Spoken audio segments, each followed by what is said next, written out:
안녕하세요. 저는 30대 유부남입니다. 얼마 전에 아내가 출산을 했습니다. 아내가 몸이 조금 약한 편입니다. 그래서 입덧도 심한 편이었습니다. 만삭 때도 유독 많이 힘들어했습니다. 그래서 장모님이 저희 집에 자주 오셨습니다. 장모님은 청소도 해주셨고 음식도 만들어주고 가셨습니다. 덕분에 저는 이전보다 더 잘 먹게 되었죠. 다만, 한 가지 아쉬운 점이 있다면 부부관계를 할 수 없다는 점이었습니다. 임신 중에도 관계가 가능하다고 하지만 아내가 질색을 하더군요. 그리고 항상 피곤해해서 기회가 없기도 했죠. 그러다 보니 아내가 잠이 들면 휴대폰을 들고 화장실로 향했습니다. 그곳에서 혼자 욕구를 풀곤 했지요. 그러다 아내의 출산일이 가까워지자 장모님이 아예 저희 집으로 오셨습니다. 장모님은 정말 열심히 집안일을 해주셨습니다. 덕분에 아내와 둘이 살 때보다 집안이 더욱 깨끗해졌고 먹는 것도 더욱 풍족해졌습니다. 저는 고맙고 죄송한 마음이었습니다. 그래서 매달 장모님께 용돈도 두둑히 챙겨드렸죠. 아내도 장모님과 있으니 엄청 편해하더군요. 장모님은 출산 이후에도 애를 봐주시겠다고 했습니다. 저는 안 그래도 된다고 말을 했지만 아내가 적극 찬성을 하더군요. 결국 매달 얼마씩 돈을 드리기로 하고 장모님이 도와주시기로 결정을 했습니다. 장인어른도 안 계시니 별다른 걸림돌도 없었죠. 장모님은 비싼 조리원도 취소하라고 하시더군요. 하지만 아내는 조리원을 강력하게 원했습니다. 조리원에 대한 기대감이 있는 것 같았습니다. 결국 아내는 조리원에서 2주를 보내기로 했습니다. 그리고 집으로 와서는 장모님이 도와주시기로 했죠. 그렇게 아내의 출산일이 다가왔습니다. 출산 예정일이 다가오자 저는 휴가를 내고 대기했습니다. 그리고 진통이 오기 시작하자마자 병원으로 향했죠. 물론 장모님도 함께 움직였습니다. 하지만 아기가 빨리 나오지를 않더군요. 결국 첫 진통 후 거의 하루 만에 아이가 나왔습니다. 탯줄을 자를 때는 사실 얼떨떨해서 별다른 감정도 없었죠. 그렇게 정신없이 아이가 태어나게 되었습니다. 아내는 병원에서 며칠 입원을 하게 되었고 장모님께서 옆에 있어주시겠다고 하더군요. 저는 다음날 출근을 해야 되어서 집으로 돌아왔습니다. 혼자 집안에 있으니 뭔가 많이 허전한 느낌이었죠. 한편으로는 오랜만에 혼자 있는 자유시간이기도 했죠. 첫날은 아기와 아내가 계속 신경이 쓰였죠. 하지만 아내와 아기는 건강한 상태였습니다. 그러자 둘째 날에는 혼자 집에 있는 게 심심하더군요. 그래서 컴퓨터에 숨겨놓은 동영상들을 열었습니다. 아무도 없으니 눈치 안 보고 영상을 마음껏 즐겼죠. 몇 달 동안 참아왔던 욕구를 마음껏 분출하고 잠이 들었죠. 아내는 병원을 나와 조리원으로 옮기게 되었습니다. 그런데 조리원에서는 면회가 제한적이었습니다. 가족이라도 함께 자는 것도 안 되더군요. 산모의 안정을 위해서라는데 이해할 수 없었죠. 그래도 방침이 그렇다고 하니 어쩔 수 없었습니다. 그래서 장모님과 함께 집으로 오게 되었습니다. 장모님은 집에 오자마자 제 저녁을 차리시더군요. 덕분에 며칠 만에 제대로 된 식사를 할 수 있었습니다. 식사 후에는 장모님이 빨래와 청소를 하셨지요. 가만히 있을 수 없어서 옆에서 함께 도와드렸습니다. 빨래도 널고 쓰레기도 버리고 청소기도 돌렸지요. 그랬더니 금방 시간에 갔습니다. 그래도 일찍 집안일을 끝내고 장모님과 마주 앉게 되었습니다. 저는 감사하다는 말을 먼저 드렸고 장모님은 당연히 할 일이라고 괜찮다고 하셨습니다. 장모님과 잠깐 이런저런 대화를 나누었습니다. 그리고 잠을 자려고 누웠더니 뭔가 허전한 기분이었습니다. 문득 성인 영상이나 보고 잘까 싶었습니다. 하지만 장모님이 집에 계셨지요. 어제와 같은 자유는 이제 없었습니다. 괜히 눈치가 보여서 그냥 자려고 했지요. 아쉬운 마음이 들기 시작하니 더 보고 싶더군요. 그래서 어쩔까 고민을 하다가 한 번만 보고 자자 싶었죠. 그래서 조용히 일어나 분위기를 살폈습니다. 다행히 장모님은 주무시는 것 같았습니다. 그래서 컴퓨터가 있는 방으로 조용히 향했습니다. 저는 조용히 컴퓨터를 켜고 동영상을 찾았습니다. 소리가 날까봐 이어폰도 끼고 영상을 보기 시작했습니다. 들키지 않을까 하는 불안감도 있었습니다. 그래서인지 이상하게 더 스릴이 있었지요. 그래서 영상을 보면서 조용히 휴지도 챙겼습니다. 영상은 뻔한 내용이지만 볼 때마다 상상력을 자극했습니다. 몰래 봐서 그런지 그날따라 더욱 집중해서 영상을 보게 되었죠. 조용히 영상에 집중을 하면서 티슈를 챙겼죠. 그런데 클라이막스에 이르렀을 때 인기척이 느껴졌습니다. 장모님이 문을 조용히 열어보신 것이었죠. 그때 마침 저는 마지막 과정을 하는 중이었습니다. 그리고 그 모습을 그대로 장모님께 보여버렸죠. 장모님도 그 모습을 보시고는 순간 비명을 지르셨습니다. 저는 황급히 바지를 올리며 몸을 숨겼습니다. 하지만 이미 모든 걸 보여버린 이유였죠. 그 순간에는 식은땀이 흐르더군요. 설마 장모님이 다시 일어나실 줄은 몰랐죠. 문을 잠그지 않은 것도 후회가 되었습니다. 앞으로 장모님을 어떻게 봐야 하나 싶었죠. 다음날 아침에 일찍 일어나 몰래 출근을 할 생각이었습니다. 그런데 장모님이 이미 일어나 계시더군요. 그리고 제게 잠깐 기다리라시며 식사를 차려주셨습니다. 장모님도 제 눈을 똑바로 못 보시더군요. 정신없이 후다닥 밥을 먹고는 출근을 했습니다. 정말 머릿속이 하얗게 변하더군요. 하지만 장모님을 피할 수는 없었죠. 퇴근하고 조리원에서 아이와 아내를 보았습니다. 그리고 장모님을 모시고 집으로 오게 되었죠. 차 안에서 어떤 말도 꺼낼 수 없었는데 장모님이 먼저 말을 꺼내셨습니다. 어제는 너무 놀라서 미안하다는 말을 못했다고 하셨죠. 저는 오히려 제가 죄송하다고 말을 했습니다. 그러자 장모님은 남자가 그럴 수도 있다고 하셨죠. 그러면서 아내와 자주 관계를 하는지 물으시더군요. 저는 솔직히 아내가 저를 거부한 지 제법 되었다고 했습니다. 장모님은 여자가 임신하면 그게 싫을 수 있다며 이해를 좀 해주라고 하셨습니다. 조금 전까지는 어떻게 장모님을 봐야 하나 싶었는데 한번 이야기를 시작하니 술술말이 나오더군요. 은밀한 이야기까지 모두 장모님께 털어놓기 시작했습니다. 그리고 집으로 돌아왔을 때 장모님께서 먼저 술을 꺼내시더군요. 한잔하면서 이야기를 하자고 하셨죠. 장모님은 저의 욕구불만을 이해해 주셨습니다. 그래도 바람을 피지는 말라고 하시더군요. 아내도 몸을 회복하면 관계를 거부하지 않을 거라고 하셨죠. 혹시나 계속 관계를 거부하면 어쩌냐고 말씀드렸더니 요즘은 상담센터도 잘 되어 있으니 상담도 받아보라고 하셨습니다. 리스가 된 부부들이 상담을 많이 받는다고 하시더군요. 참기 힘들면 지금처럼 영상 보면서 풀라고 하시더군요. 원하면 잠깐 자리를 비워주시겠다고도 하셨습니다. 하지만 저는 괜찮다고 말씀드리고는 술을 마셨습니다. 허락을 받았다고 해서 장모님이 있는데 쉽게 할 수 있는 일은 아니었으니까요. 오히려 장모님이 알고 있다 생각하니 더 부끄럽더군요. 담담하게 상담을 받듯 대화를 나누었지만 사실 속으로는 엄청 쑥스러웠습니다. 그리고 어제 봤던 영상들이 자꾸 떠올랐죠. 자연스럽게 장모님과 영상에서 봤던 배우가 겹쳐졌죠. 장모님도 혼자가 되시고 오래 직장 생활을 하신 분입니다. 나이에 비해 관리를 잘 하신 분이었죠. 그래도 영상과 현실은 달랐습니다. 그저 제 마음을 이해해 주신 것만으로도 감사했습니다. 어제의 난감함을 잊고 기분 좋게 술을 마셨습니다. 장모님도 이야기를 꺼내기까지 긴장을 많이 하셨더군요. 어제의 일은 장모님 본인의 실수라고 생각하셨지요. 그래서 이야기를 꺼내기 위해 술까지 꺼낸 것이었죠. 다행히 이야기가 잘 풀리면서 긴장이 풀어졌습니다. 술을 제법 많이 마셨는지 취기가 많이 돌았습니다. 장모님도 자리에서 몸을 제대로 가누지 못하고 있었죠.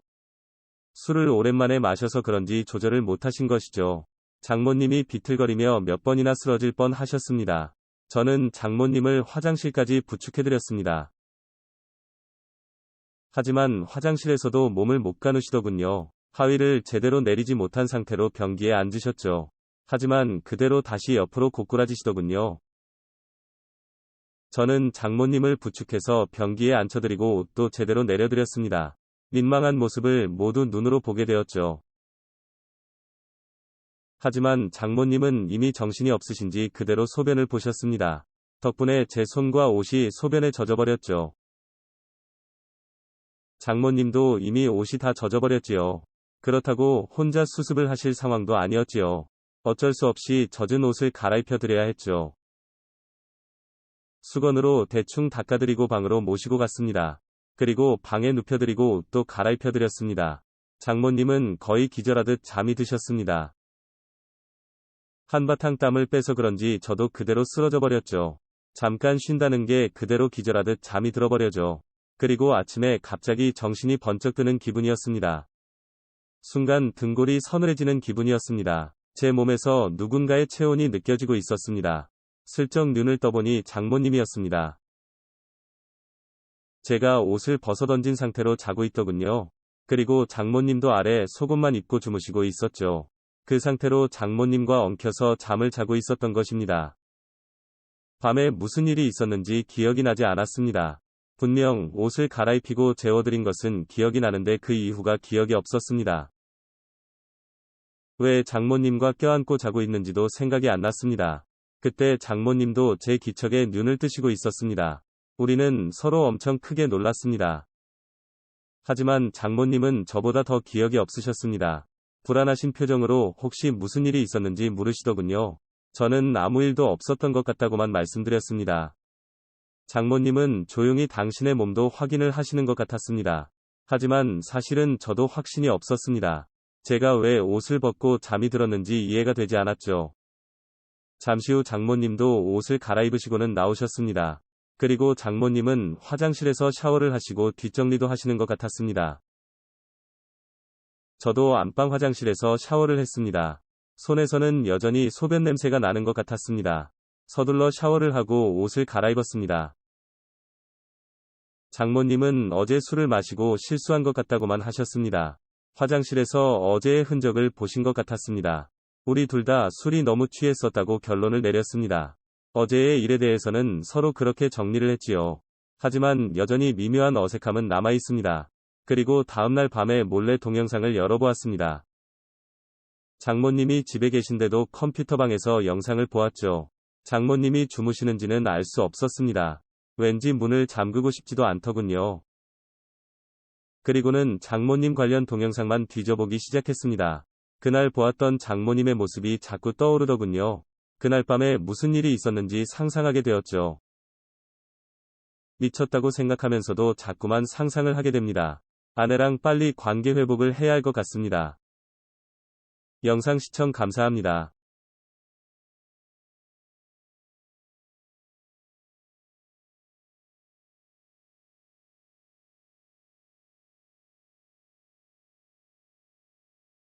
오늘의 사연 시작합니다. 안녕하세요. 오늘 해드릴 이야기는 정말 지금도 철저하게 비밀로 하고 있는 이야기입니다. 주변 사람들에게는 아무한테도 하지 못했어요. 만약 제 이야기가 그 형님 귀에 들어간다면 무사하지 못할 것 같습니다. 구체적으로 말씀드릴 순 없지만 저는 떳떳한 일을 하고 있진 않습니다. 남들처럼 열심히 일을 하고 월급 받고 생활하고 있지만 아직 부모님에게도 제가 무슨 일을 한다고 정확하게 말씀은 못 드렸네요. 이 일을 하다가 알게 된 형님이 하나 있습니다. 저희 쪽 회사는 아니고 비슷한 일을 하는 다른 회사의 형님이죠. 제가 일 때문에 여기저기 왔다 갔다 하다가 현장에서 만난 형님과 친해졌습니다. 고향도 비슷한 곳이고 몇 번 이야기 나눠보니 남자들끼리 통하는 것도 있고 해서 따로 만나 술도 몇 번 마셔보니 금방 친해지게 되더라고요. 그러다 한 번은 형님이랑 밤 늦게까지 술을 먹다 보니 새벽이 되었습니다. 형님도 엄청 취하고 저도 취해서 형님 보내드리고 저도 집에 가려고 했어요. 대리를 불러서 보내드리려고 했는데 형님이 갑자기 저도 같이 집에 가자고 하더라고요. 술 더 마셔야지 어딜 가냐며 계속 끌어당기면서 엄청 주정을 부리는 바람에 어쩔 수 없이 같이 차를 타고 집에 들어갔습니다. 그때가 새벽 2시가 넘은 시간이었는데 집에 들어가니 형수님이 자다 말고 나오시더라고요. 갑자기 찾아가서 너무 죄송하고 민망했습니다. 하지만 그 상황에서도 형수님에게 눈이 절로 가는 걸 막을 수가 없었어요. 진짜 형수만 아니었으면 바로 전화번호 물어보고 작업을 걸었을지도 몰라요. 그 형님 나이가 마흔 후반이었는데 형수는 나이가 30대 중반쯤 되어 보이더라고요. 젊고 몸매도 장난이 아니고 얇은 잠옷을 입고 있었는데 제가 많이 취해서 해롱거리고 있는 와중에도 술이 확 깨는 미모였습니다. 형님은 이런 생각을 가지고 있는 제 마음을 아는지 모르는지 술에 취해 형수를 껴안으면서 우리 마누라 엄청 이쁘지? 라고 술주정 부리고 계시고 술 한 잔 더 먹자고 하는 거 형님이 술이 너무 많이 취하셔서 더 마시는 건 무리라고 얼른 들어가 주무시고 저도 가보겠다고 했습니다. 밤도 많이 늦었는데 주무시고 가세요. 빈 방 남는 거 있어요. 이 시간에 택시 잡히지도 않아요.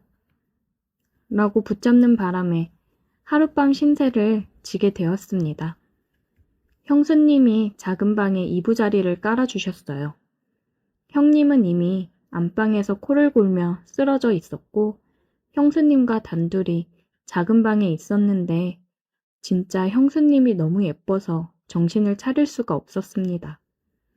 이불 깔고 제 잠자리 봐주시느라고 앞에서 왔다 갔다 하는데 정말 형님만 아니었으면 확 한번 안아버리고 싶은 마음을 억지로 누르고 있었어요. 그 형님이 조금 무서우신 분이라 아마도 제가 형수에게 실수라도 했다가는 그대로 병원 신세를 면치 못할 수도 있을 겁니다. 그날은 그렇게 형님의 집에서 잠을 자고 아침 일찍 일어나서 두 사람이 깨기 전에 그 집을 빠져나왔어요. 왜 아침도 안 먹고 먼저 갔냐고 나중에 묻길래 바쁜 일이 있어서 먼저 나왔다고 대답을 하고 넘어갔죠. 그 뒤로 형수님 생각이 몇 번 나긴 했지만 제가 넘봐서는 안 될 사람이라 그냥 그렇게 잊고 살았습니다. 하루는 일을 하고 있었는데 그 형님에게서 전화가 왔어요. 우리 회사에 보내줘야 할 중요한 물건이 있는데 그걸 집에 두고 왔다면서 저보고 자기 집에 들러서 가져가면 안 되겠냐고 하더라고요. 저는 귀찮았지만 형님 집에 가려고 하니 형수님의 모습이 기억나면서 알겠다고 했죠. 형수님 번호를 제게 가르쳐 주길래 잘됐다 싶어서 형수님과 전화해서 미리 인사드리고 이런 이유로 찾아뵙겠다고 말씀드렸고 집으로 향했습니다. 처음 봤을 때 자다 나왔는데도 그 미모를 숨기기 힘들었는데 그날 봤더니 얼굴에 화장도 하고 있었고 옷도 잠옷이 아닌 핫팬츠와 편한 셔츠를 입고 있었어요. 한눈에 보더라도 약간 마른 체형에 몸매 굴곡은 어마어마했습니다. 형님이 어떻게 이런 미인과 살고 있는지 이해할 수 없을 정도였습니다. 그녀가 제게 그래도 손님인데 어떻게 바로 보내냐고 일단 앉아서 차라도 한 잔 마시고 가라 해서 소파에 앉아 있었어요. 차도 가져다 주고 과자도 가져다 줘서 약간 뻘쭘했지만 그거 마시면서 형수랑 대화를 나누고 있었어요. 서로 두 번째 보는 사이라서 어색했지만 형수님이 친절하게 대해줬어요. 차 마시면서 이야기하다 보니 말도 잘 통하고 잘 맞아 시간 가는 줄 모르고 얘기를 나누다가 심부름할 물건을 챙겨서 나왔습니다. 형수랑 많이 가까워졌고 함께 대화를 나누는 게 재미있었어요. 그리고 술 안 마시고 맨정신으로 보니 전보다 더 예쁘더라고요. 그 뒤로 상사병에라도 걸린 사람처럼 자꾸 형수 생각이 나는 걸 떨칠 수가 없었습니다. 전화번호도 알고 있겠다 따로 연락해서 만나고 싶었지만 형님이 너무 무서워서 그런 마음을 가지면 큰일 난다는 생각이 있었습니다. 그런데 자꾸 형수를 보게 되는 날이 많아지더라고요. 계속 형님 심부름을 하는데 형수님을 통해 물건을 전달받을 때도 많았고 한 번은 밤에 집에서 자고 있었어요. 시간이 새벽 2시쯤 지나고 있었는데 형님에게 전화가 왔습니다. 한밤중에 전화하실 분이 아니라서 무슨 일일까 하고 받았더니 형님이 다급한 목소리로 지금 형수가 아프다고 하니까 집에 좀 가보라고 하시더라고요. 형님은 일이 있어서 부산으로 출장을 와 있는 상태인데 형수가 갑자기 아프다고 하니까 형님 집에서 그나마 저희 집이 가장 가까우니 가봐달라고 전화했더라고요. 가서 상태 좀 보고 아니다 싶으면 병원으로 데려가 달라고 하길래 그 늦은 밤에 옷을 대충 챙겨 입고 형수님 집으로 향했죠. 집에 도착해서 상태를 보니 열도 심했고 상태가 안 좋아 보이긴 하더라고요. 바로 제 차에 태워서 근처 병원 응급실로 모시고 가서 입원을 시켜드렸습니다. 아침까지 옆에 있다가 저도 일을 해야 해서 낮에 일을 하고 있었는데 형수 생각이 자꾸 나서 일에 집중을 못 하겠더라고요. 퇴근하자마자 병원으로 달려갔는데 다 나았는지 괜찮아 보이더라고요. 자긴 이제 괜찮다고 저보고 집에 가보라고 했는데 어떻게 혼자 두고 가요? 내일 퇴원하실 때까지 같이 있어 드릴게요. 저는 은근하게 제 마음을 표현하고 형수 옆에 밤새 붙어 있었습니다. 제가 별로 한 건 없지만 형수가 엄청 고마워하면서 그날 밤 병실에서 많은 이야기를 나누면서 더 가까워졌어요. 다음날 퇴원하고 형수를 집까지 데려다 줬는데 너무 고맙다면서 어떻게 그냥 집에 보내냐고 뭔가 사례라도 하고 싶다고 하도 그러길래 솔직히 별 생각 없이 그냥 치킨 한번 사달라고 했더니 바로 시켜줄 테니 집에서 먹고 가라고 하더라고요. 종류별로 2마리를 시키고 생맥주도 시켰어요.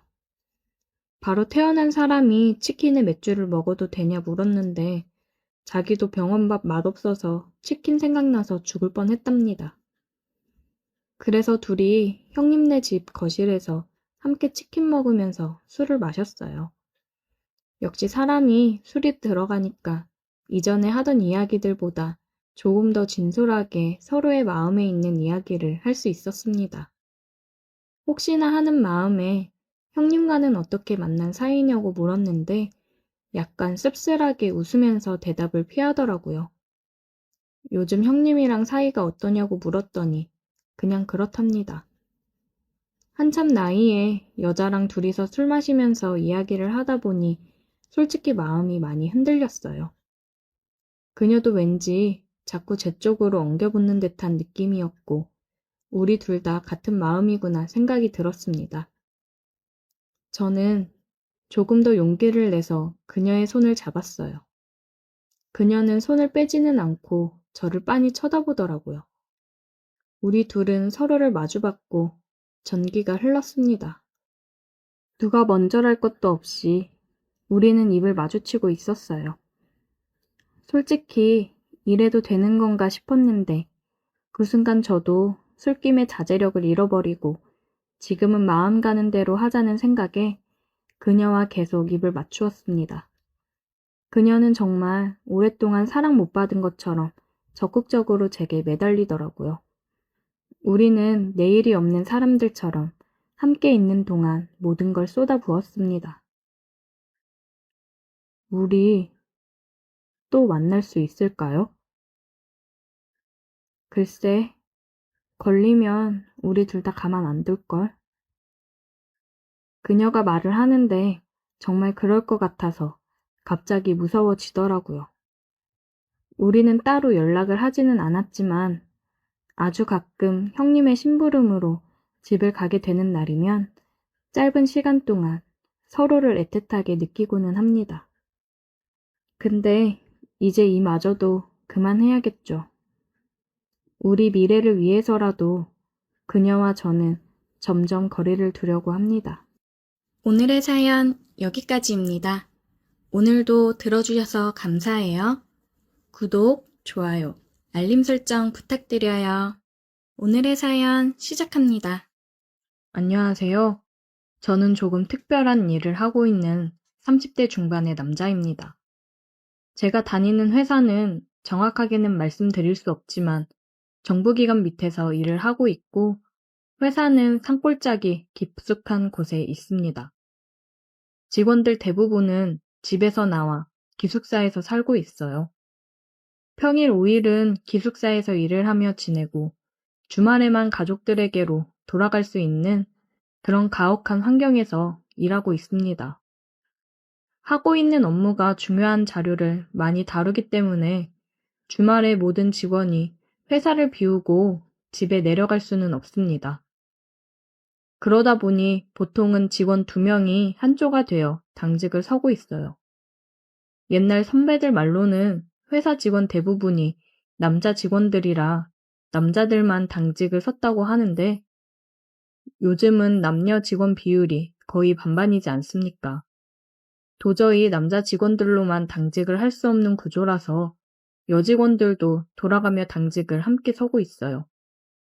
그런데 마침 제가 당직을 서는 날에 같이 당직을 서게 배정받은 여직원이 이제 입사한 지 3개월 정도 지난 26살 신입 여직원이었습니다.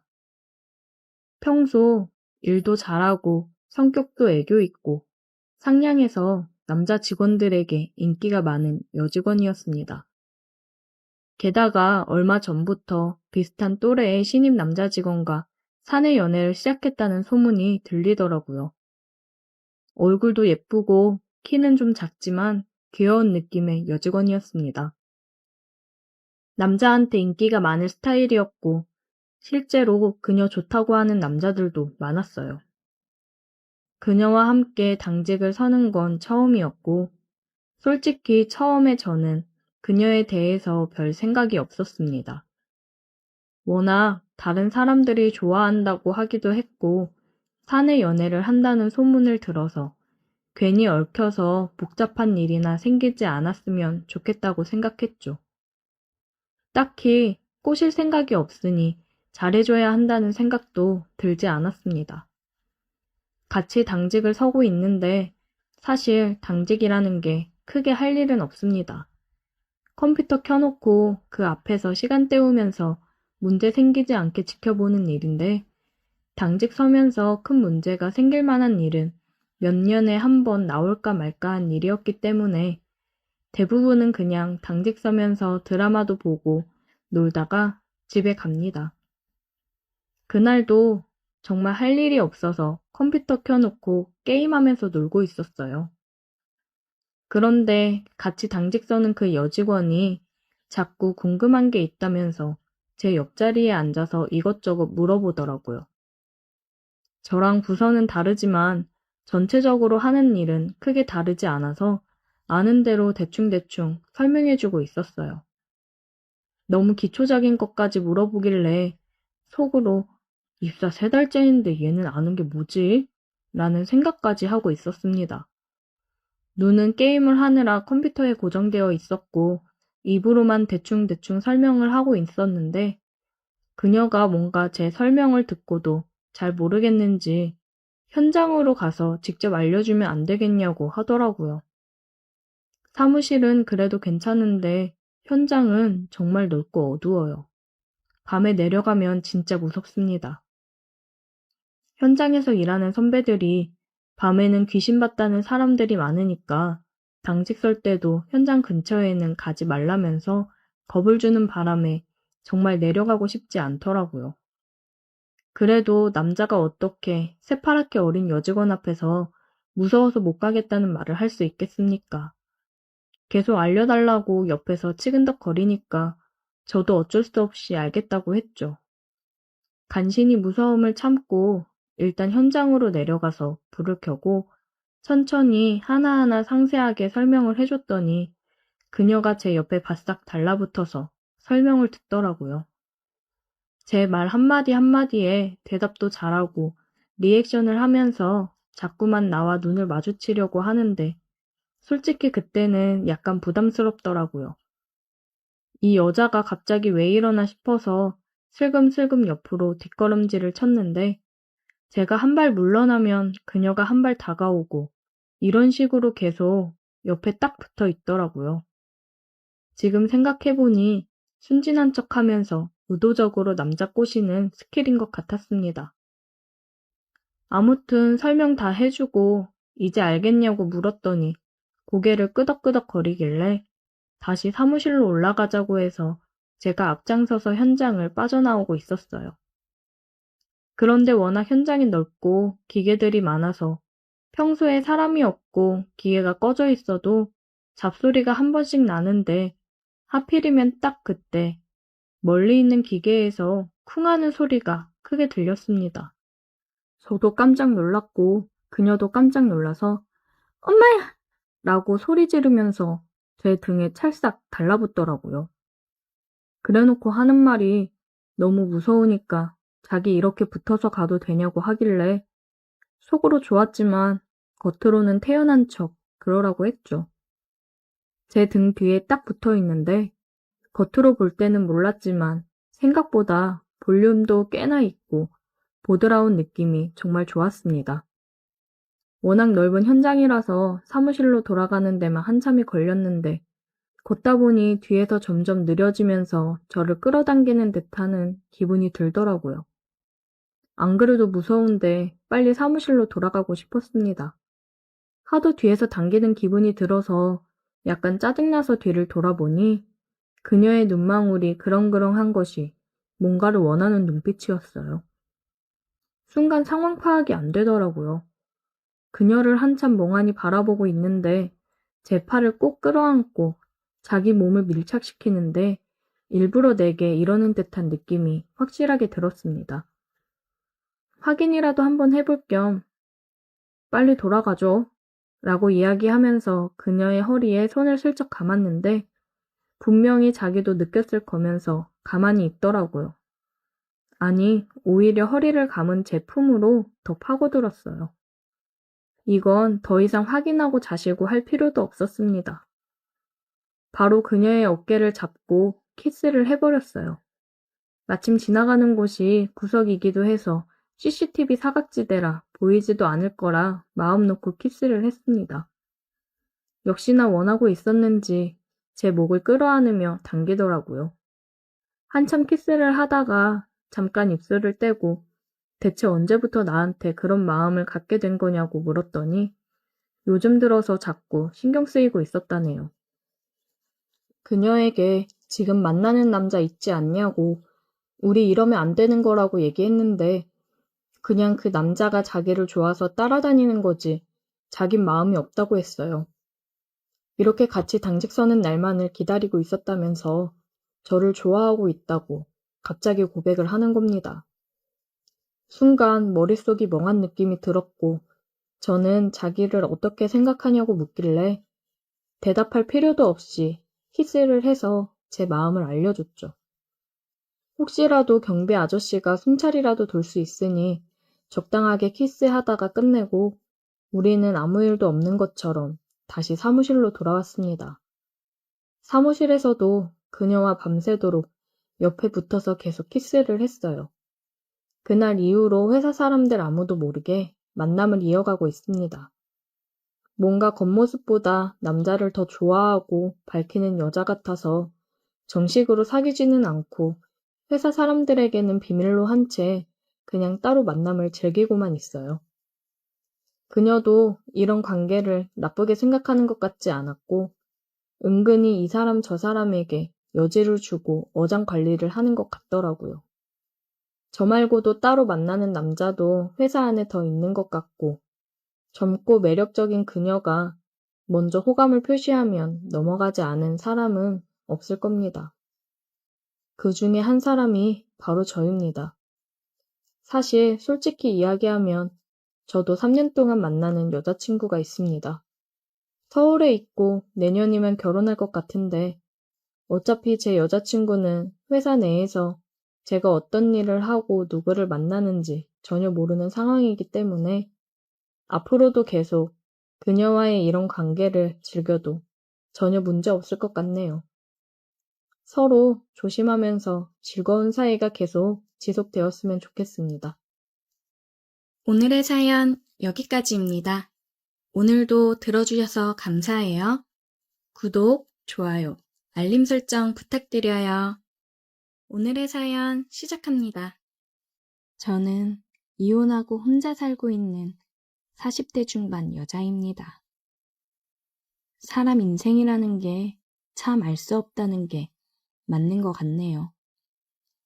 결혼을 하고 무슨 이유인지 아이가 생기지 않았고, 그래서인지 시댁에서는 저를 점점 더 못마땅해 했고, 남편도 왜 애가 안 생기냐고 닥달하는 시댁에 지쳐 오만하면 짜증을 내고 저에 대한 마음이 식은 게 보였습니다. 그런 대우를 받는 게 너무 힘들고 외로워서 핑계라면 핑계겠지만 외로운 마음에 취미로 다녔던 모임에서 저에게 정말 잘해주는 남자를 만나 마음이 흔들려 잠깐 바람을 피웠습니다. 너무 외로웠던 저에게 정말 잠깐이라도 마음 편히 쉴 수 있는 그런 사람이었어요. 그런데 남편에게 바람핀 사실을 들켰고 유책 배우자로 위자료 한 푼 못 받고 이혼을 했습니다. 나중에 알게 된 사실이지만 저와 바람난 남자도 남편이 시켜서 저를 만난 남자였더라고요. 애가 안 생기니 이혼하라고 난리인 시부모와 남편이 짜고 계획한 일이었어요. 바보같이 그런 것도 모르고 내가 숨을 쉴 수 있는 공간이니 뭐니 혼자 착각에 빠져 살다 이혼을 당했습니다. 나이 40이 넘어가니 마땅히 일을 구하기도 어렵더라고요. 월세방 보증금 간신히 구해 나와 살고 있는데 집에서 살림만 해왔던 터라 멀쩡한 일자리를 구하기는 힘들고 가끔 식당 알바며 마트 알바를 하면서 지내고 있었습니다. 마트 알바하며 알게 된 미연엄마가 있는데 알바를 해볼 생각이 없냐고 하더라고요. 자기가 혼자 사시는 노인분들을 돌봐드리는 일을 하는데 일손이 부족하다고요. 한 집이 조금 까탈스럽긴 한데 그래도 돈은 많이 받을 수 있다면서 해볼 생각이 없냐고 했습니다. 저야 당장 돈이 급하니까 돈 많이 준다는데 못할 게 없었어요. 그래서 고맙다고 해보겠다고 얘기를 했습니다. 순희 씨, 근데 진짜 좀 고집이 세고 까탈스러운 양반이라 상처받을 수도 있어. 그래도 급여는 잘 쳐주니까 좀 참고 하면 돈은 많이 벌 수 있으니까 명심해. 나도 웬만하면 다 맞춰 하는데 이 영감은 도저히 못 감당하겠더라. 고마워, 미연엄마. 사람 돈 받아먹기가 어디 쉽나? 잘해볼게. 그래, 내가 주소 핸드폰으로 보내놓을 테니까 내일 늦지 말고 가봐. 늦으면 난리 난다. 그렇게 미연엄마의 추천으로 일을 하게 되었고 저는 미연엄마 말에 마음을 단단히 먹고 다음날 출근을 했습니다. 안녕하세요. 뭐요? 누구요? 오늘부터 영감님 도와드리러 온 김순이여요. 잘 부탁드려요. 옆에 있던 베개를 던지며 소리를 빽 지르더라고요. 누구 맘대로 새로 사람을 보내? 말도 없이. 필요 없으니까 나가! 미연엄마 말대로 보통이 아니었어요. 그래도 돈을 벌어야 하니 저는 꾹 참고 살갑게 다가갔습니다. 영감님, 제가 집안일만 하던 사람이라 정말 잘해요. 그러니까 며칠 지켜보시고 그때도 마음에 안 드시면 바꾸셔요. 영감님은 고개를 그냥 휙 돌리더라고요.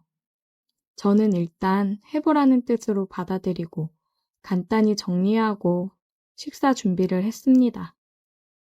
식사하세요. 제가 음식 하나는 정말 잘해서 자신이 있었는데 영감님도 마음에 드시는지 별말 없이 수저를 들더라고요. 어때요? 입에 맞으셔요? 먹을만 하네. 제가 요리 하나는 잘하니까 먹고 싶은 거 있으시면 언제든지 말하세요. 해드릴게요. 대꾸도 안 하고 밥만 열심히 먹더라고요. 그런 모습들을 보면서 이 사람이 원래 이렇게 나쁜 사람은 아니고 뭔가 상처가 있어서 마음의 문을 닫은 건 아닐까 생각이 들었습니다. 그래서 이제 툴툴대고 밀어내는 말들에 상처를 받기보다는 닫혀있는 마음을 열어보고자 더 다가갔던 것 같아요. 저도 주변에 사람이 없어 많이 외롭기도 했고 여기 오는 게 나쁘지만은 않더라고요. 뭐라고 툴툴대든 말든 제가 싫은 내색 한번 안 하고 다가가니까 조금씩 마음을 여는 게 눈에 보였습니다. 그날 저녁상을 준비하고 냉장고에서 소주 한 병을 꺼내왔어요. 짠! 우리 오늘 소주가 빠지면 안 되는 메뉴인데 한잔 할까요? 술은 무슨? 에이, 같이 술 마실 친구도 없으시면서. 저도 그래요. 외로운 사람들끼리 술이나 한잔 합시다. 자자, 한 잔 받으시고. 저는 술을 얼른 따라주며 짠 했습니다. 영감님도 술 한 잔 먹더니 좋은지 술병을 가져다 따라 마시더라고요. 둘이 연신 짠을 하며 술을 마시고 맛있게 저녁을 먹었습니다. 어느 정도 취기가 오르고 하니 속에 있던 얘기가 술술 나오더라고요. 아니, 영감님은 나이도 아직 정정한데 왜 이렇게 집구석에만 있으려고 해요? 그냥 사람이 싫어. 그 말을 듣는데 이 사람도 정말 뭔가 상처가 크구나 생각이 들더라고요. 저도 사람이 참 싫더라고요. 근데 물어보고 싶은 게 있었는데 부인은 어디 가셨어요? 이혼했어. 나랑 살면 불행할 것 같다나 뭐라나. 왜요? 영감님, 혹시 술 먹고 그러면 폭력적이고 그랬나? 폭력은 무슨? 애를 갖고 싶은데 나 때문에 애가 안 생기는 거라나 뭐라나. 자기는 애가 꼭 갖고 싶다고 이혼해달라고 울고불고 하는데 내가 뭐 별 수 있나. 영감님 말을 듣는데 눈물이 확 쏟아지더라고요. 제가 눈물을 흘리니 영감님이 당황한 듯 보이더라고요. 아휴 참, 나도 주책이야. 저도 애 못 낳는다고 이혼했거든요. 누구 때문인지 모를 일인데 나 때문이라고 확신을 했는지. 술 때문인지 우리는 서로 같은 아픔을 가지고 있어 그랬는지 마음속에 담겨있던 상처들을 서로 꺼내 얘기를 하며 같이 위로를 받고 서로의 상처를 쓰다듬어 주었습니다. 그날 이후로 우리 두 사람은 급속도로 가까워졌습니다. 정말 부부처럼 생활을 한 것 같아요. 영감님도 점점 제게 마음을 표현해 왔고 함께 살자는 영감님 말에 저도 월세방을 정리하고 나와 살림을 합쳤습니다. 정말 신기하게도 살림을 합치고 우리는 서로 하나가 되었고 서로를 따뜻하게 안아주었어요. 그리고 한 달 정도 지났을까? 정말 기적같이 우리에게 소중한 생명이 찾아왔습니다. 너무 노산이기도 하고 경제 능력이 걱정이 되어 하염없이 눈물을 흘렸는데 그런 제게 영감님이 통장을 건네더라고요. 통장을 보니 믿기 힘든 금액이 있었어요. 생각해보니 일도 안 하는데 어찌 큰 돈을 주며 사람을 부르나 싶었는데 돈이 많은 사람이었더라고요. 영감님은 아이 아빠가 되게 해줘서 너무 고맙다며 눈물을 흘렸고 우리는 서로를 붙잡고 하염없이 눈물을 흘렸습니다. 좋은 집으로 이사도 하고 아이를 맞이할 준비를 하고 있습니다. 정말 꿈만 같은 나날을 보내고 있어요. 우리가 운명처럼 만난 건 아닐까 하는 생각이 드네요. 다들 저희처럼 좋은 일이 가득하길 바라겠습니다. 오늘의 사연 여기까지입니다. 오늘도 들어주셔서 감사해요. 구독, 좋아요, 알림 설정 부탁드려요. 오늘의 사연 시작합니다. 저는 평범하게 직장을 다니고 있는 여자입니다. 남들처럼 평범하게 살고 싶은데 무엇 하나 평범하지 못한 이 삶이 원망스러워 이렇게 글을 남겨봅니다. 저에게는 2살 차이 나는 동생이 있어요. 생활고로 많이 시달렸던 시기가 있었는데 그때 엄마가 저희를 버리고 집을 나갔습니다. 그래서 아빠 밑에서 컸어요. 실은 그냥 동생이랑 둘이서 서로 의지하며 살아온 거죠. 아빠는 엄마가 집을 나가고서 많이 힘들어 하시며 매일 술을 마시면서 지내셨는데 엄마한테 버려져 슬플 만도 한데 아빠가 힘들어하는 모습을 보고 그런 건지 모르겠지만 저희가 둘이 꼭 껴안고 눈물을 참고 제가 동생을 엄마처럼 챙기는 모습과 제가 아무 말 없이 조그마한 손으로 아빠 손을 꼭 잡아주는 모습을 보고 아빠가 정신을 차리셨다고 하더라고요. 그래서 아빠는 돈을 많이 벌기 위해서 해외로 나갔다 온다며 12살이었던 저에게 통장이랑 체크카드 사용법을 알려주시며 제가 동생을 잘 돌봐야 된다고 거듭 강조를 하셨고 고모에게 가끔 저희를 봐달라고 부탁을 해놓겠다고 하더라고요. 그러면서 통장이랑 체크카드는 저 혼자만 알고 사용하라고 했습니다. 아빠가 떠나시고 저는 속으로는 많이 두려웠지만 저보다 어린 동생이 있기 때문에 더 단단해져야 된다고 생각을 했습니다. 요리책을 하나 구입해서 동생에게 밥을 차려줬고 청소며 빨래 등 집안일을 하나씩 하기 시작했어요. 고모가 가끔씩 와서 장을 받아주거나 하시긴 했지만 그것도 시간이 지날수록 집에 찾아오시는 것도 줄어들더라고요. 그래도 학교 생활할 때 부모님이 필요하면 부모님 역할을 해주시긴 했습니다. 고모도 고모 아이들 키우느라 힘들고 바쁠 텐데 그 정도만 해줘도 감사한 거였죠. 그리고 주임집 아주머니도 종종 들려서 챙겨주셔서 감사했습니다. 매달 아빠가 보내주시는 돈에서 월세를 내고 생활하는 데 필요한 것들을 최소한으로 사고 최대한 아꼈어요. 내가 아끼고 돈을 모아놓으면 아빠가 더 빨리 한국으로 들어올 수 있지 않을까 싶었습니다. 아빠랑 연락은 고모가 있을 때 아주 짧게 잠깐 하거나 했어요. 동생도 감사하게 사고 한 번 안 치고 잘 자라주었어요. 옷도 몇 년에 한 번 사주고 운동화도 다 다를 때까지 신고 투정 부릴 만도 한데 오히려 운동화 빨리 망가질까봐 남자애들은 특히나 축구며 뛰어노는 걸 많이 하는데 동생은 그게 걱정이 되어 제대로 친구들이랑 어울려 놀지도 못하더라고요. 마음이 너무 아팠습니다. 힘들어도 동생이랑 의지하면서 아빠가 돌아오시기를 기다렸어요. 정말 많은 세월이 흘러서 제가 고등학교 1학년 때 아빠가 돌아가셨어요. 갑자기 심장마비가 왔다고 하더라고요.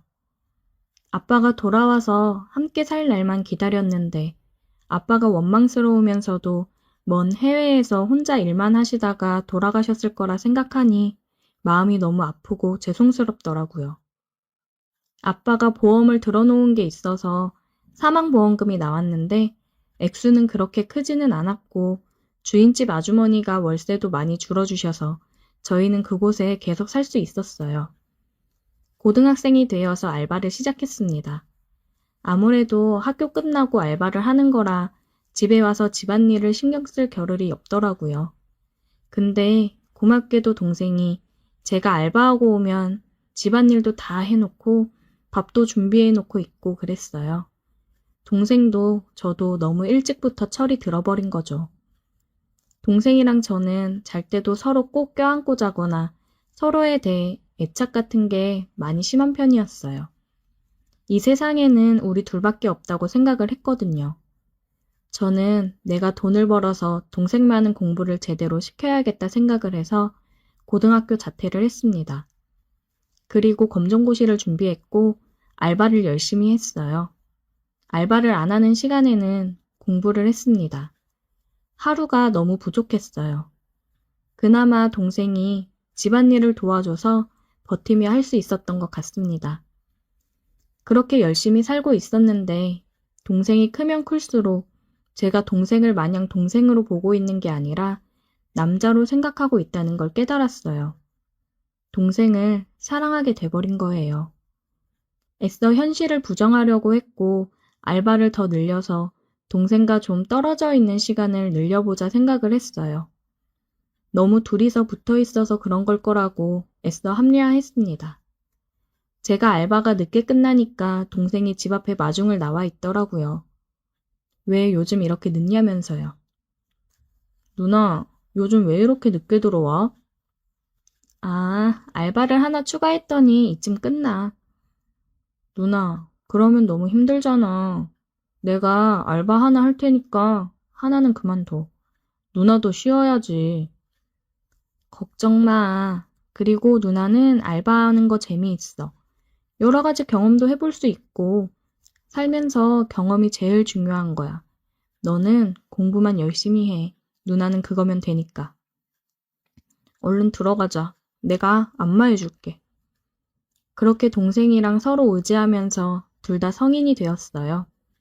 동생은 지금 군 제대를 하고 나서 대학에 재학 중이고 이제 졸업만을 앞두고 있습니다. 저는 계속 알바를 하다가 알바 사장님께서 저를 좋게 봐주셔서 아시는 분 회사에 소개를 해줘 취직을 해서 직장 생활을 하고 있습니다. 너무 감사하죠. 여태까지 알바한 돈 모은 거랑 아빠 사망보험금 일부랑 얼마 전 고모가 아빠가 고모한테도 보냈던 생활비 모아놨던 거라고 목돈을 주셨어요.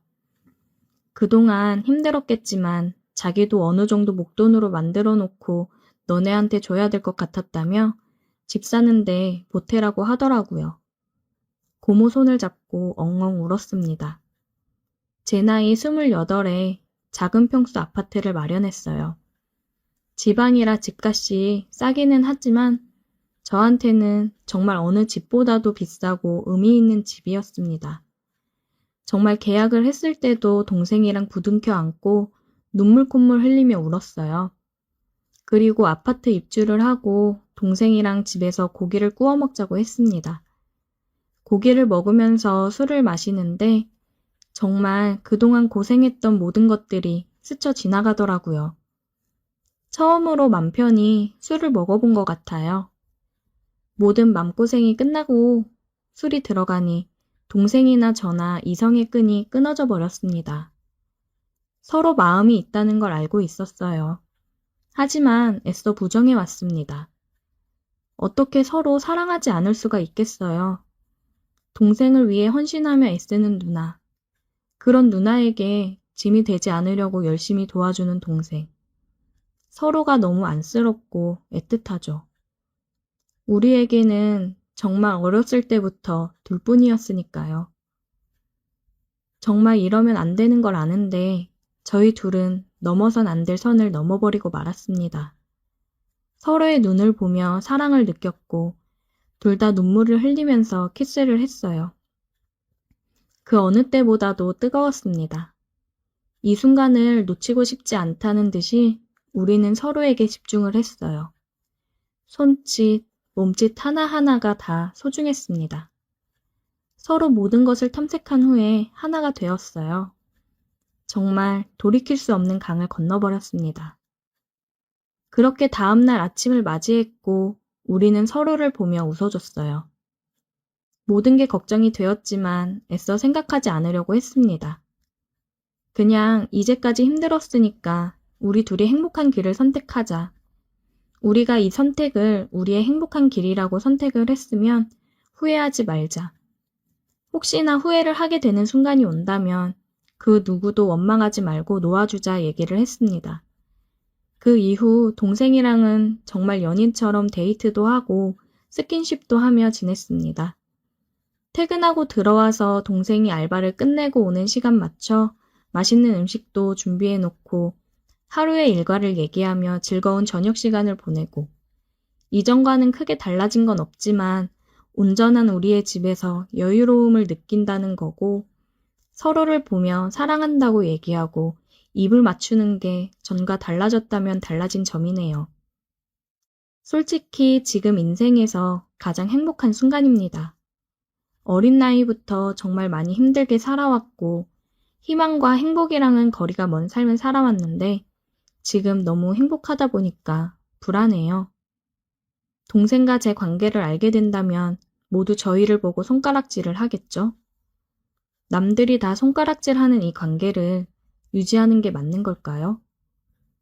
앞으로 살아갈 날이 더 많은데 혹시나 서로에게 더 좋은 사람이 나타난다면 우리가 서로 정말 행복을 빌며 보내줄 수 있을까요? 동생과 저는 정말 뗄래야 뗄 수 없는 사이인데 서로가 없는 삶을 상상조차 할 수 없습니다. 이렇게 서로 사랑하며 행복을 꿈꿔도 되는 걸까요? 오늘의 사연 여기까지입니다. 오늘도 들어주셔서 감사해요. 구독, 좋아요, 알림 설정 부탁드려요. 오늘의 사연 시작합니다. 안녕하세요. 작은 회사에 다니고 있는 대리입니다. 만년 대리로 진급 한번 해보고자 사장 시다 역할 하면서 휴일도 반납하며 쫓아다니고 있습니다. 아내는 항상 휴일에도 나가는 저를 보고는 이런 제 속 사정도 모르고 뭐가 그리 못마땅한지 집을 나설 때마다 잔소리를 해댔습니다. 아, 진짜 쉬는 날에도 매번 그렇게 나가야 해? 그런다고 진급시켜준대? 몇 년째야 진짜. 누군 좋아서 아침부터 사장 얼굴 보러 가고 싶겠습니까? 맨날 진급 못한다 구박하면서 그 잔소리 듣기 싫어서라도 열심히 해보겠다고 나가는 건데 어쩜 저렇게 말도 기분 나쁘게 싸대기만 하는지. 나도 편히 집에서 쉬고 싶다는 말이 목구멍까지 차올랐지만 간신히 참고 낚시 가방을 메고 집을 나섰습니다. 어제 저녁에 사장이 전화를 해서는 이번에는 낚시를 가자고 하더라고요. 아주 좋은 낚시 포인트를 알았다고 주말 동안 낚시하러 가자고 했습니다. 낚시라는 게 그렇잖아요. 그냥 던져놓고 하염없이 기다리는 거.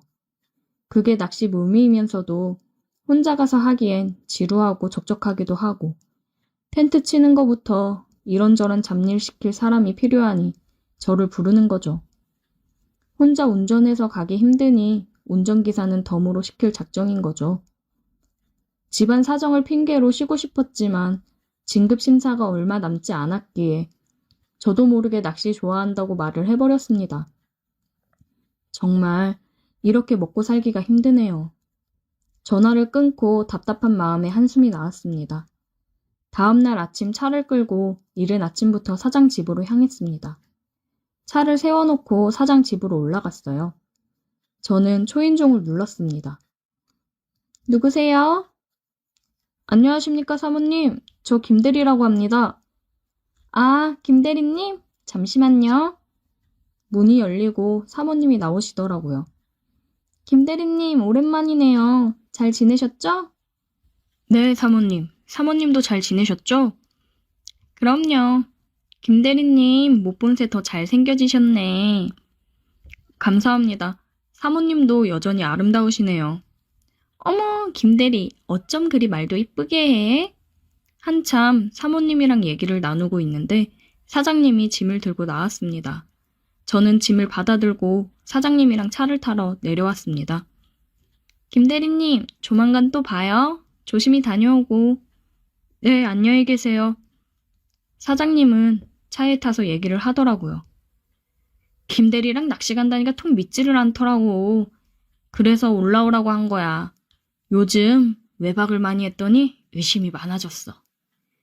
그렇게 한참을 달려서 낚시터에 도착을 했고 짐을 옮긴 후 열심히 텐트를 치기 바빴고 사장은 벌써부터 자리를 잡고 낚싯대를 던져놓기 바빴습니다.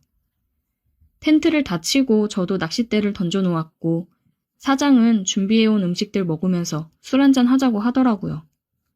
어차피 낚시는 해지고 야간 낚시가 진짜라면서요. 그럴 거면 굳이 왜 이렇게 일찍 와서 고생을 시키는지. 그냥 집에 있기 싫어서 빨리 나오고 싶어 하는 것 같았습니다. 사모님 아버지 회사에 사장이 그냥 이름만 사장인 거라 사모님 눈치를 많이 보는 것 같았어요. 실세는 사모님이었습니다.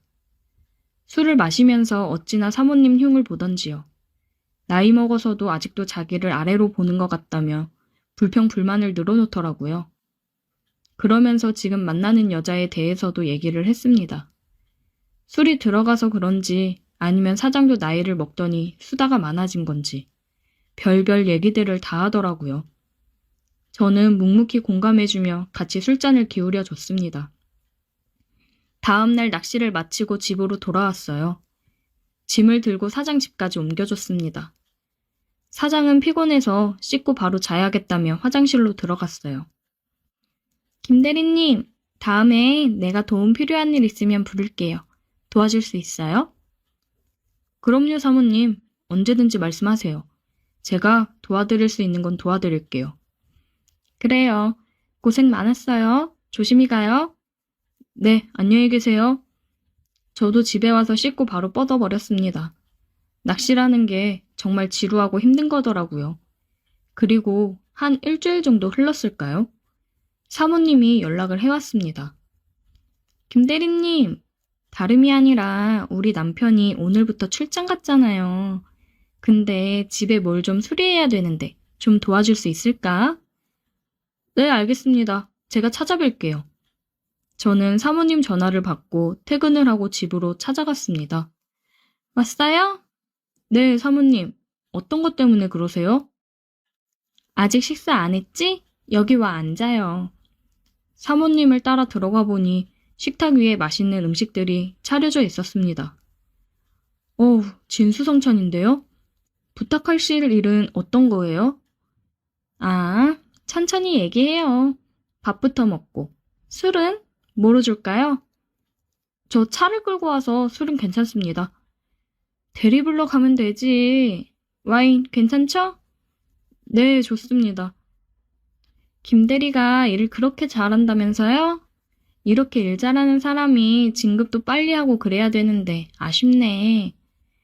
좋게 봐주셔서 감사합니다. 그래도 이번에 진급 심사 있으니까 열심히 하다 보면 좋은 결과 있겠죠. 그래요. 얼른 먹어요. 잘 먹겠습니다.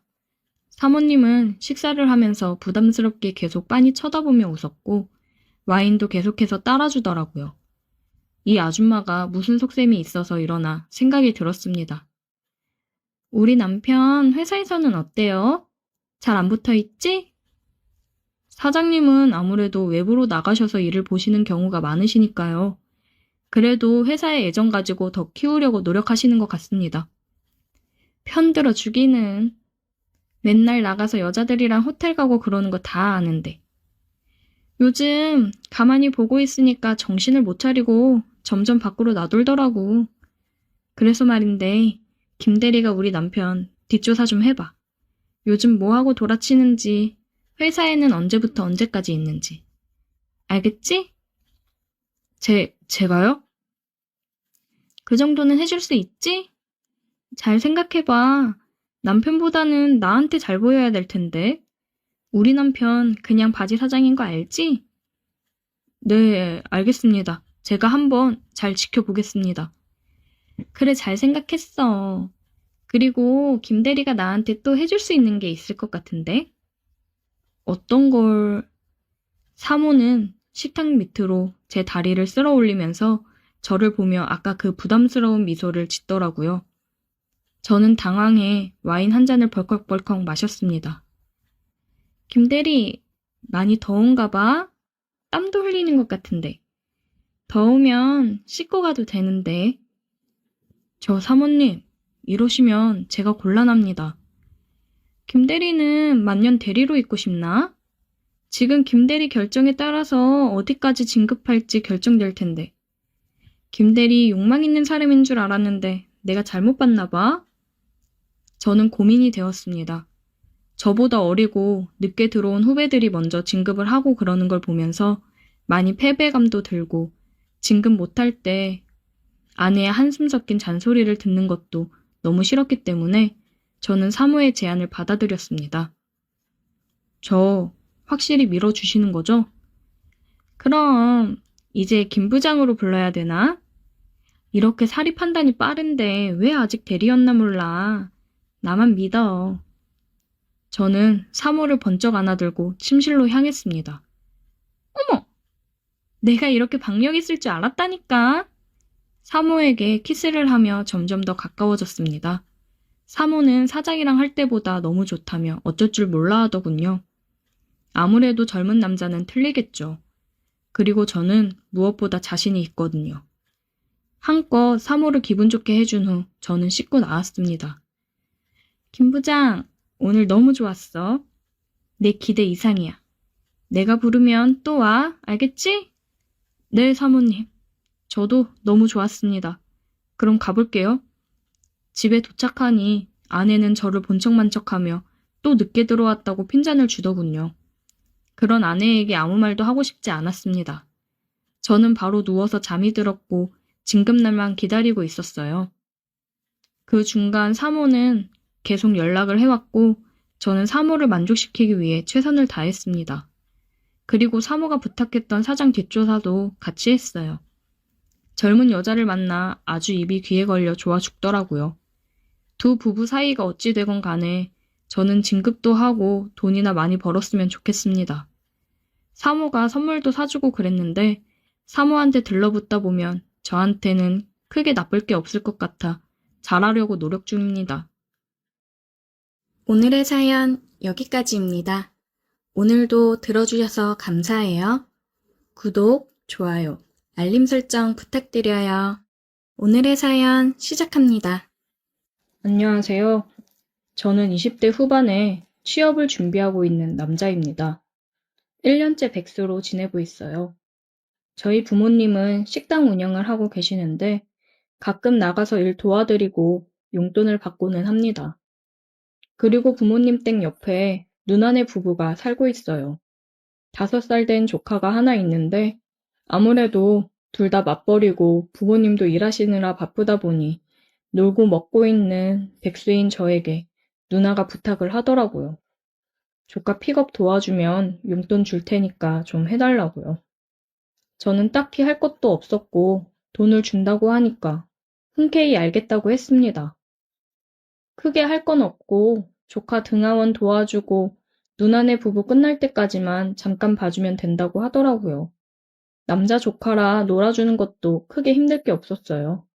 그냥 공룡놀이, 영웅놀이 같은 걸 해주면서 몸으로 놀아주다 보니까 할만했습니다.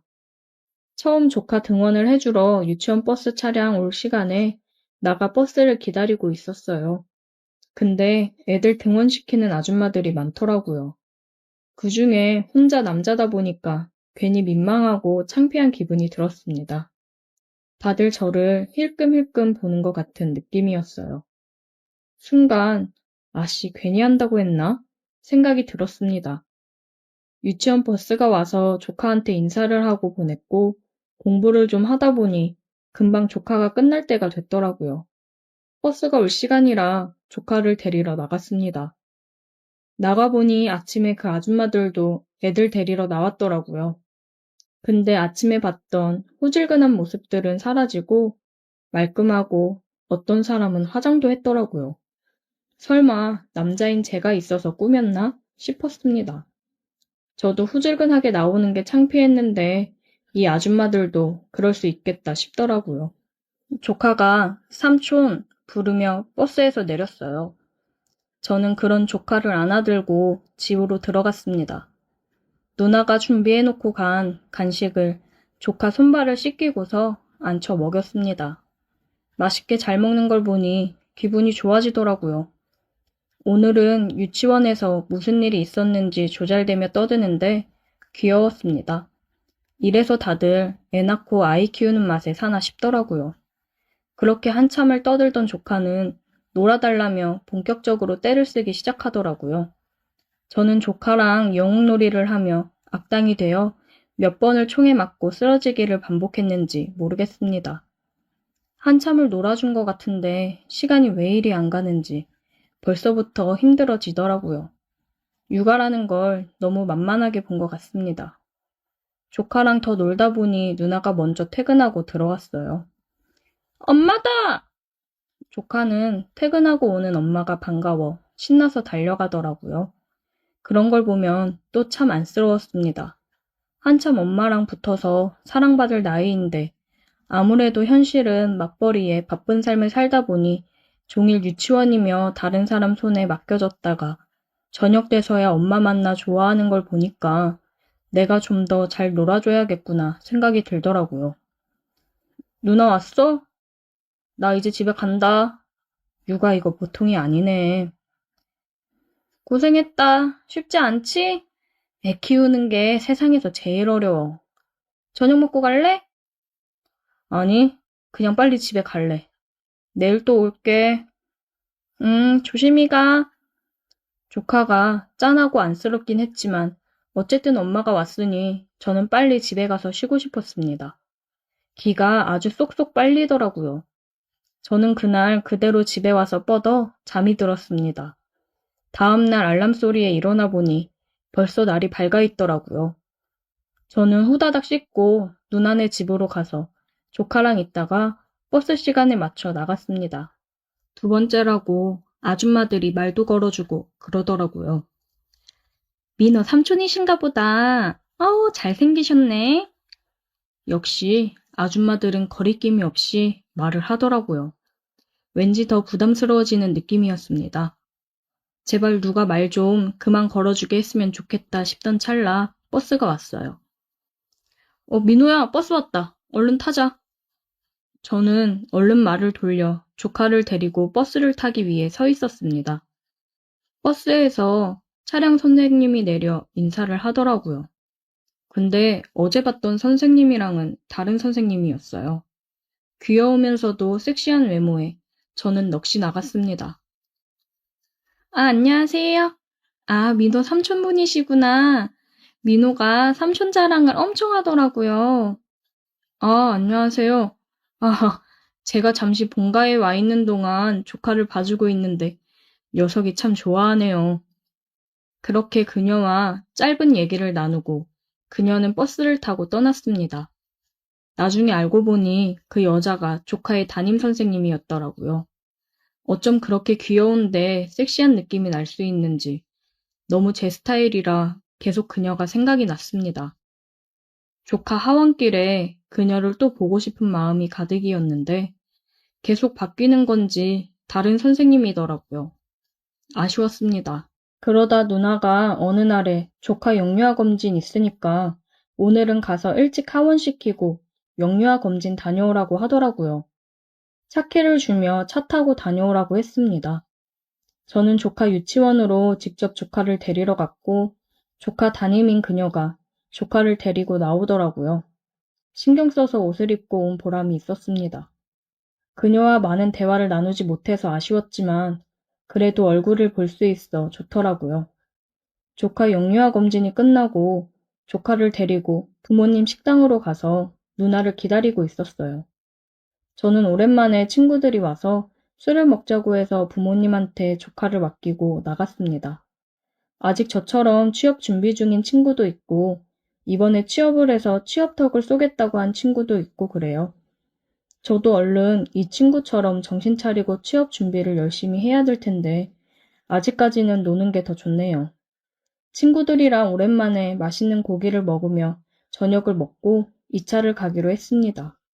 우리는 룸 노래방으로 갔어요. 친구가 오늘 자기가 풀로 쏘겠다며 노래방 직원한테 그러더라고요. 예쁜 애 3명으로 들여보내라고요. 저는 이 자식 취업했다고 너무 무리하는 거 아닌가 싶었지만 본인이 쏘겠다는데 제가 어쩔 수 있나요? 감사한 마음으로 먹어야죠. 술이 세팅되고 한 잔씩 하고 있는데 예쁜 여성 3명이 들어오더라고요. 들어온 여자와 눈이 마주친 순간 저는 제 눈을 의심했습니다. 그중 한 명은 화장이 진하고 헤어스타일도 달라서 긴가민가 했지만 저를 보며 놀란 표정을 보니 조카의 담임이 맞았습니다. 지금 이게 무슨 상황인가 저도 혼란스럽더라고요. 자, 얼른 옆에 앉고. 친구의 말에 다들 옆에 앉았고 친구가 그녀를 옆에 앉히려는 걸 저는 손목을 잡아 끌고 제 옆에 앉혔습니다. 뭐야? 네 마음에 드냐? 그래, 네 해라. 친구의 말에 저는 아무런 대답을 하지 않았고 말없이 그녀를 쳐다보기만 했습니다.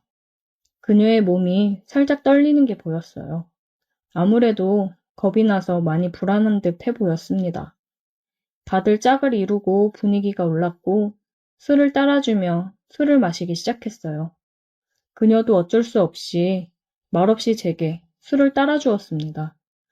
한참 노래를 부르고 취한 친구 2명은 먼저 여자들과 일어나 보겠다며 나갔어요. 노래방에는 저와 그녀 둘뿐이었습니다. 민호 선생님 맞으시죠? 그녀는 아무런 대답을 하지 않고 말없이 눈물을 흘렸습니다. 왜 여기 있는지 물어봐도 됩니까? 제발 원에다가는 얘기하지 말아주세요. 저 오늘 처음 나왔어요. 정말이에요. 오늘 처음 나온 거라며 우는 그녀가 안쓰럽더라고요. 엄마가 많이 아프셔서 병원에 계시고, 아버지는 공사 현장에서 일하시고, 저는 유치원에서 일하면서 돈 벌었었는데, 아버지가 일하시다 다치시는 바람에 일도 못하고, 아버지도 병원 신세에 있고, 도저히 제 월급만으로는 감당이 안 돼서, 저도 이러면 안 되는 거 알지만, 당장 돈이 급하니까 해서는 안 될 선택을 했어요. 그녀는 울면서 얘기를 했습니다. 얘기를 듣는데 너무 안쓰러웠어요. 그래도 이거는 정말 후회할 선택이에요. 그리고 아이들을 가르치는 사람이 이건 아니지 않나요? 죄송해요. 민호 삼촌 보니까 정신이 확 들더라고요. 한 번만 봐주세요. 근데 저 돈 벌어야 돼요. 제가 돈 안 벌면 저희 부모님 2분 다 너무 힘들어지세요. 너무 안타까워 말이 안 나오더라고요. 따라 나와요. 저는 그녀의 손을 잡고 노래방을 나왔습니다. 짧은 옷을 입은 그녀의 허리에 제 남방을 둘러주었고 사람이 없는 공원으로 갔어요. 제가 이런 말 하는 거 주제 넘을 순 있지만 다른 일을 하는 건 어때요? 충분히 다른 일 해서 잘 될 수도 있잖아요. 유치원 끝나고 다른 일 할 게 뭐가 있을까요? 저는 당장이 급한데. 요즘 배달일 여자분들도 많이 한대요. 저 아는 동생이 배달업 하고 있는데 제가 물어봐 줄게요.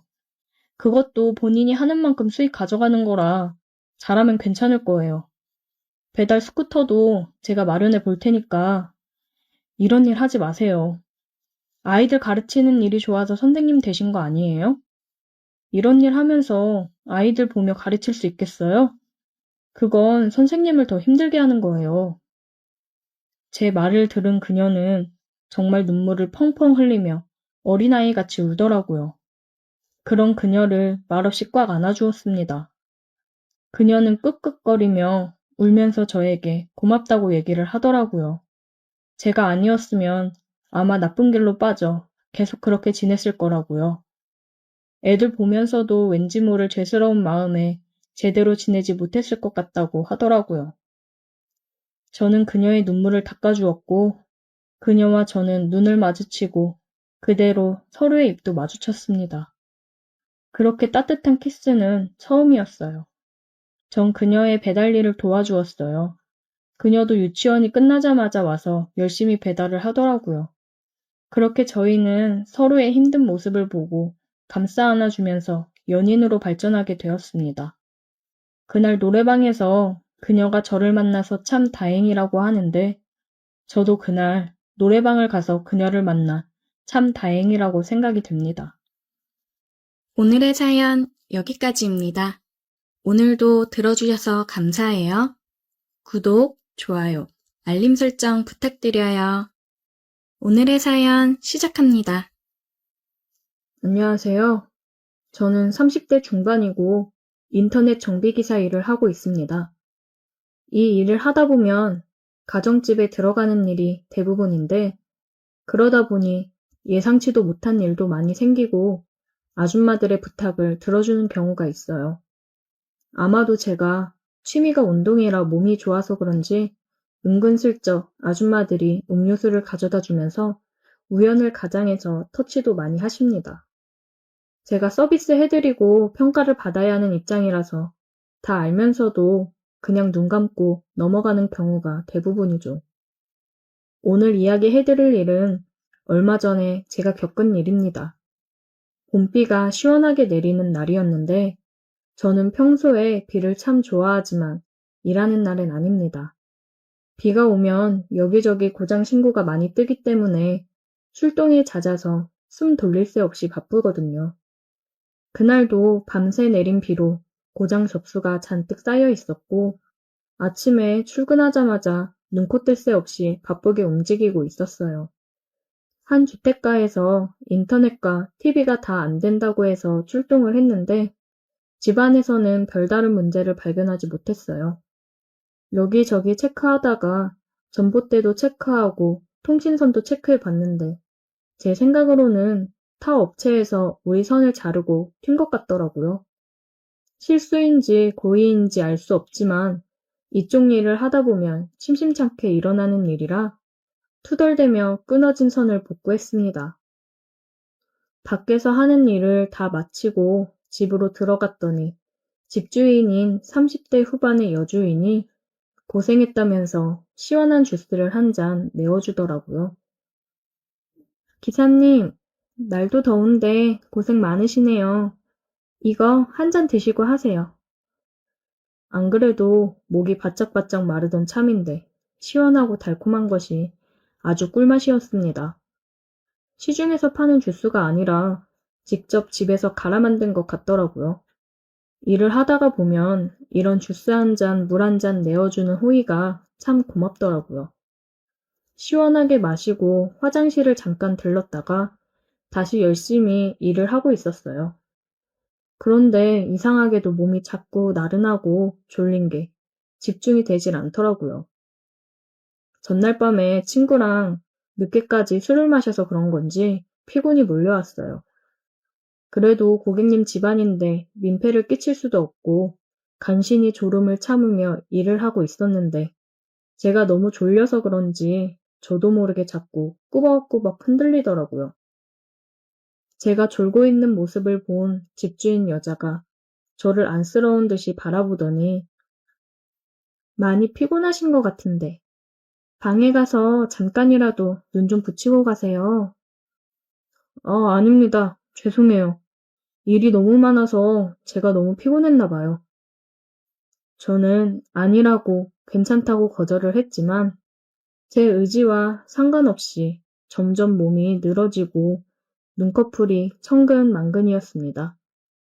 그 전날에 친구랑 술을 진탕 마시고 일찍부터 일을 많이 해서 체력이 딸렸는지 제 몸이 마음대로 따라주지를 않더라고요. 일을 하면서 이런 적은 처음이라 당황했습니다. 괜찮다고는 했지만 10분도 지나지 않아 또 꾸벅꾸벅 졸기 시작했고 이대로는 안 되겠다는 생각에 염치 없지만 작은 방에 가서 누웠습니다. 다른 집에 갈 때까지 점심시간 포함해서 2시간 정도 시간이 비었어요. 밥 안 먹고 잠깐 눈만 붙이자고 생각을 했는데 저도 모르게 정신을 잃고 기절하듯이 잠에 들어버렸습니다. 얼마나 잠을 잤는지도 모르고 졸다가 갑자기 제 얼굴 근처에서 물컹한 느낌이 들어 눈을 떠보니 여주인이 바로 제 옆에 누워 얼굴을 마주하고 있었습니다. 놀랐어요? 정말 크게 놀랐지만 내색하지 않았어요.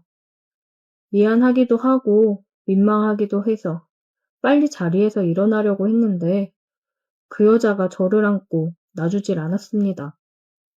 저는 저항하려 했지만 몸에 힘이 들어가질 않았어요.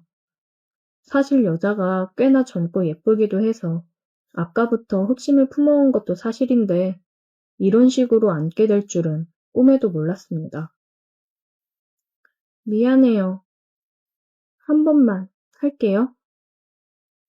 그녀는 마치 몇 년 동안 남자를 만나보지 못한 것처럼 키스를 하기 시작했고 저도 더는 버티지 못하고 그냥 그대로 모든 것을 받아주었습니다. 어차피 기왕 이렇게 된 거 그녀가 원하는 대로 해줬어요. 그녀도 어느 정도 하다 말고 정신을 차렸는지 저를 놓아주었습니다. 그 뒤로 잠깐 앉아서 이야기를 나누었는데 5년 전에 남편과 이혼하고 지금까지 혼자 살고 있다고 하더라고요. 원래 그럴 생각까진 없었는데 자고 있는 저를 보고는 도저히 충동을 참을 수가 없었다면서 눈물을 보였습니다. 여자가 우는 모습을 보니 저도 마음이 약해져서 울지 말라며 안아주었고 한참 동안 제 품에서 울다가 간신히 진정시키고 그 집을 빠져나왔습니다. 나오기 전에 혹시라도 앞으로 불편한 점이 있으면 언제든지 전화하라고 제 명함을 한 장 주고 나왔어요. 인터넷이건 뭐가 됐건 혼자 살면서 불편하고 힘든 일이 있을 때마다 전화하면 제가 달려와서 해결해 주겠다고 했더니 그제서야 밝게 웃더라고요. 사실 울고 있는 그녀의 모습을 보고 너무 안쓰러워서 뭐라도 힘이 되어주고 싶었습니다. 3일이 지나서 그녀에게서 전화가 왔고 저는 일이 끝나고 퇴근하는 대로 그녀의 집으로 달려갔어요. 무슨 문제가 생겼냐고 물어봤는데 제 앞에는 평범한 가정집에 저녁상이 차려져 있었고 같이 저녁을 먹어달라는 그녀의 부탁에 마치 제가 남편이라도 된 것처럼 그녀의 앞에서 저녁을 먹었습니다. 저녁을 먹으면서 그녀는 이렇게 남자랑 대화를 해보는 게 얼마만인지 모르겠다며 대화하는 내내 즐거워하고 밝게 웃더라고요. 실은 저도 전처가 바람이 나서 이혼을 했는데 저와 같은 아픔을 가지고 있는 이 여자를 보면서 굉장히 마음이 쓰이고 그랬습니다. 그래서 명함을 건네주면서 필요하면 언제든지 부르라고 얘기를 했는지도 몰라요. 우리는 저녁을 먹으면서 많은 대화를 하며 서로에 대해 점점 더 알아갔습니다. 소파에 앉아서 그녀가 내어주는 과일을 먹는데 그녀가 그러더라고요. 또 연락해도 돼요? 그럼요. 언제든지요. 고마워요. 저와 눈이 마주친 그녀의 눈을 바라보니 굉장히 행복해 보였습니다. 그녀의 표정이 굉장히 사랑스러워 보이더라고요. 저는 그녀에게 다가가 입을 맞추었어요. 그녀는 깜짝 놀란 듯 했지만 이내 눈을 감고 저를 안아주었습니다. 그런 그녀가 사랑스럽다는 듯이 저는 그녀를 안았고 우리는 불타올랐습니다. 만난 지 얼마 안 된 우리지만 서로의 아픔을 위로하고 공감하며 마음을 내주었어요. 같은 아픔이 있어서 그런지 우린 서로를 배려하며 더 사랑해주면서 만났습니다. 그녀를 만나 저도 덩달아 밝아지고 행복함을 느끼고 있습니다. 저도 전처가 바람이 나서 헤어지고 다시는 결혼하지 않아야겠다고 생각을 했는데 사람은 사람으로 있는 거라고 좋은 사람을 만나니 다시 한번 결혼에 대해 생각을 하게 되네요. 앞으로 더 열심히 돈을 벌어서 그녀와 행복한 미래를 꿈꾸고 싶습니다. 우리가 잘 만나서 결혼을 하게 돼도 더 행복하게 살 수 있겠죠? 상처가 있는 사람들이다 보니 다시 시작할 결혼 생활이 걱정이 되긴 하지만 지금 이 사람이라면 그런 걱정 없이 잘 살 수 있을 거라 생각이 들긴 하는데 조금 걱정이 되는 건 어쩔 수 없네요. 저 다시 결혼해서 행복할 수 있을까요? 오늘의 사연 여기까지입니다. 오늘도 들어주셔서 감사해요. 구독, 좋아요, 알림 설정 부탁드려요.